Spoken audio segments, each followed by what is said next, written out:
Bom dia. O que é e como será a volta de Jesus aqui na Terra? O que acontecerá será muito grande. A Bíblia diz lá em capítulo 14 do livro de João, versículo 3, ele escreveu que falou assim: Se eu for e vos preparar lugar, eu virei outra vez e vos levarei para mim mesmo, para que onde eu estiver estejai vós também. Assim será o arrebatamento da igreja. Ele será tão repentino que não haverá chance para arrependimento ou preparo de última hora. Lá em 1 Tessalonicenses, capítulo 4, versículo 13, acho que 13 a 18 ali, ele diz assim: Que eu não quero, meus irmãos, porém, irmãos, que sejais ignorantes acerca dos que já dormem, para que não vos entristeçais como os demais, que não têm esperança. Porque se cremos que Jesus morreu e ressuscitou, assim também, aos que em Jesus dormem, Deus os tornará a trazer com ele. Dizemos isso, pois isto pela palavra do Senhor, que nos é o que nós aqui, os que ficarmos, Senhor, vivos, para não ficarmos tristes com os que dormem ou preocupados, porque o mesmo Senhor descerá do céu com alarido e com voz de arcanjo e com a trombeta de Deus. E os que dormem em Cristo ressuscitarão primeiro. E depois a palavra de Deus diz que nós, o que ficarmos vivos até o dia do arrebatamento, seremos arrebatados juntamente com Ele nas nuvens, a encontrar o Senhor nos ares, e assim estaremos sempre com o Senhor. Portanto, eu digo para vocês, irmãos, fique tranquilo, se acalme o coração. Lá nas palavras do sermão profético do livro de Mateus, capítulo 24, versículo 12, Jesus menciona alguns eventos que já se cumpriram, como, por exemplo, a destruição de Jerusalém. Ela aconteceu lá nos anos 70, depois de Cristo, né? E Jesus falou também a respeito dos eventos que aconteceriam em um tempo determinado pelo Pai, por Deus, mas não revelado a nós como o dia do arrebatamento da igreja. Então, meu irmão, eu falo assim: se tu tem esperado e aguardado como um cristão forte, de todo o coração, o tempo da completude da nossa salvação, espere, porque nós devemos almejar este dia, quando seremos transformados e receberemos um corpo glorificado. O que é? E quando se dará o arrebatamento da igreja? Na palavra do grego, a palavra arrebatamento, ela significa retirada brusca, significa arrebatar. O arrebatamento será uma retirada sobrenatural e rápida da igreja do Senhor da terra, combinando nós a encontrar com Jesus no ar, ou nos ares, né? Esse é um tema tão importante para os cristãos, que no Novo Testamento, o próprio apóstolo Paulo, ele escreve 2 capítulos para tratar a respeito deste assunto. Lá em 1 Coríntios, capítulo 15, e na Tessalonicenses, capítulo 4, Jesus fala que se dará o arrebatamento ao longo da história, né? Muitas pessoas se aventuram e até fazem marcar dia e hora em que Jesus virá. Sim, eu já vi muitas vezes isso. Porém, eu falo, meus irmãos, entretanto, que os que procederam assim até hoje foram desmentidos, envergonhados, desmascarados. Porque a palavra de Deus afirma que naquele dia e hora ninguém sabe. Nem os anjos que estão no céu e nem o Filho, senão o Pai. Marcos capítulo 13, versículo 32, fala que se você receber algum áudio, alguma coisa de alguém do seu aplicativo de mensagem, ele falava sobre isso lá, sobre a mensagem. Hoje nós falamos sobre as coisas que a gente recebe pelo celular, dizendo a hora, a data, não creio, pois é mentira. A trombeta soará como soava antes na caminhada dos israelitas lá. Moisés foi pedido para fazer 2 trombetas de prata na época, né?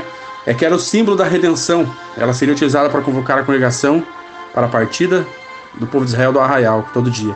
Então a trombeta sempre deveria ser tocada na solenidade, e no princípio dos meses, o toque da trombeta, ela tinha a finalidade de lembrar ao povo de Israel que o Senhor era o Deus deles e que o tempo de escravidão deles já era.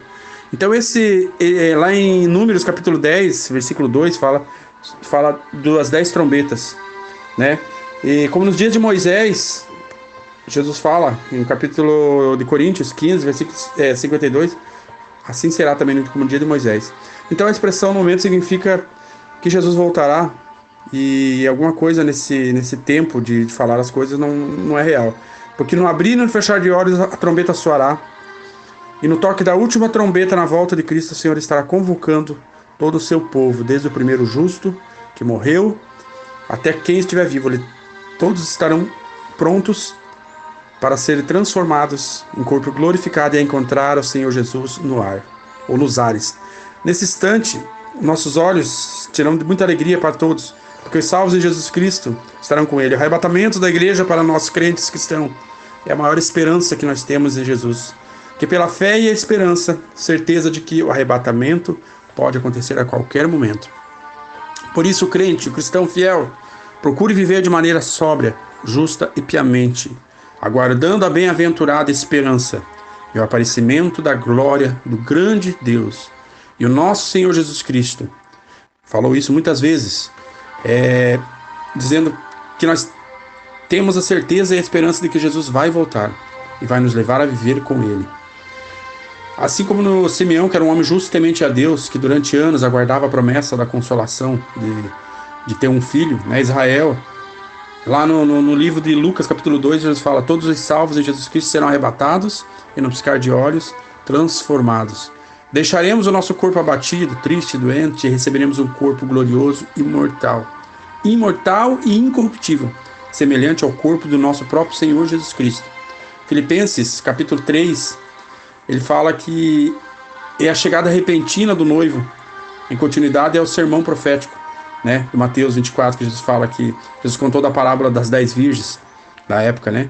Daí no capítulo 25, do versículo acho que 1 ao 13 ou 14, ele fala que era o casamento de Hebreu também, que possuía uma longa celebração que chegava a durar até dias. E uma parte importante do cerimonial era iniciada ali onde o noivo, um belo cortejo, ia ao encontro da noiva. Segundo Jesus, o noivo tardou a chegar, e todas as virgens tinham que esperar. Algumas adormeceram, porém as prudentes tinham azeite na sua botija, na sua lamparina, suficiente para manter suas lamparinas acesas. Assim sabemos que o azeite para Jesus é um símbolo do Espírito Santo, e tudo que ele narrou para nos mostrar que nós precisamos estar cheios do Espírito, pois só assim conseguiremos aguardar a sua volta com paciência, de forma prudente, produtiva. Por isso precisamos estar sempre vigilantes, meus irmãos, para não sermos dominados pelo sono da indiferença, porque o arrebatamento, ele é como na parábola: haverá um cortejo nupcial, pois o noivo é Jesus e virá ao nosso encontro nos ares com a sua noiva, a igreja. Então todos os crentes fiéis à igreja de Jesus que estiverem vivos nesse dia glorioso serão levados para encontrar com o Senhor nos ares, e assim estaremos reunidos para sempre com Ele. Então eu sempre digo assim, que tudo que Jesus falou é real. A derrota, a morte. O apóstolo Paulo escreveu muito a Coríntios a respeito da ressurreição. Ele afirma que a morte será tragada na vitória. Lá em 1 Coríntios capítulo 15, versículo 54, fala sobre a morte que acontecerá simultaneamente com a redenção dos justos que morreram desde o tempo de Abel, pois a morte já foi e será derrotada. Como efeito retroativo, e até o mais novo convertido naquele momento será transformado e receberá um corpo incorruptível. Oh, meu Deus, que coisa linda! Em 2 Coríntios, no capítulo 5, tem uma parte que fala sobre que nós estamos aguardando o arrebatamento e Jesus virá. Por isso precisamos compreender que a segunda vinda de Jesus acontecerá em duas etapas distintas. Na primeira, acontecerá o arrebatamento da igreja, no piscar e fechar de olhos. Ele voltará de forma invisível, nas nuvens. Todos os olhos dos salvos o verão, porém os que não estão na terra não verão, os que estão na terra que não são salvos. E no fechar e abrir de olhos, todos nós estaremos com Cristo, mediante a nossa fé.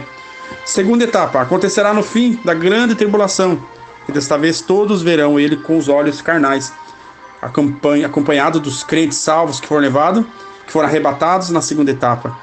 Então Jesus vai voltar na segunda etapa para restaurar o povo de Israel, e Ele também vai destruir o anticristo. E Ele reinará e governará a terra por 1000 anos. Então permaneça, meu irmão, pelo amor de Deus, permaneça fiel ao Senhor Jesus. Permaneça firme, porque lá Jesus fala muito sobre os seus sermãos. O sermão profético de Jesus, ele falou sobre uma vez sobre a parábola de ensinar sobre estar vigilante quando a sua volta. O mestre contou a história de 2 servos, para quem lembra, um fiel e um prudente. E outro era mau, e o servo mau pensou que o seu senhor demoraria muito para voltar. Então ele se descuidou, ele começou a agir mal, bater nos seus escravos, nos criados, de forma insensata. Ele não foi vigilante. E jamais nós devemos perder a sobriedade, a sensatez na nossa caminhada cristã. Nós devemos sempre estar vivo em Deus, crendo que Jesus é o Senhor e Ele não tardará em voltar. E que teremos que prestar conta de tudo com Ele, das nossas ações. Por isso, irmão, utilize o que Deus te dá para ti, para a glória de Deus. Amém? Eu sempre digo assim que Jesus, nos seus sermões, ele sempre falou muito sobre a nossa vida sensata aqui na terra. Jesus falou, numa das parábolas dele, dos servos e das 10 virgens, ele tratou muito sobre o assunto de nós estarmos vigilantes.